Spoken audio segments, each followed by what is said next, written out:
ఏ ఊర్లా? వాళ్ళ ఊర్లోనేనా? అయ్యయ్యో! ఏమ్మా చెప్తావు ఎంత? అయ్యో! సారీ అబ్బా! ఏమో తెలీదే, రాలేదే అని. 5 డేస్ అయిందా? ఆ! నాకు తెలీదే 5 డేస్ అయింది. అవునా? వాళ్ళ ఊర్లోనేనా?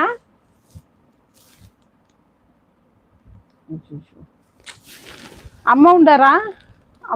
అద్దా అశ్వినికి అమ్మ ఉండరా? అమ్మ కూడా లేదా? అమ్మ లేదని చెప్పింది కదా. నేను 1 డే లైవ్ రాలేదంటే ఫోన్ చేస్తుంది. అవును, అమ్మ లేదు కదా. అది ఎప్పుడు చెప్పింది ఒక టైము. మా అమ్మ మాదిరి ఉండారమ్మా, మీరు లైవ్కి డైలీ రాండి, నేను చూసేసి పోతాననింది. నాకే కష్టం అయిపోయింది. ఏమ్మా చెప్తావు అని. ఏమ్మా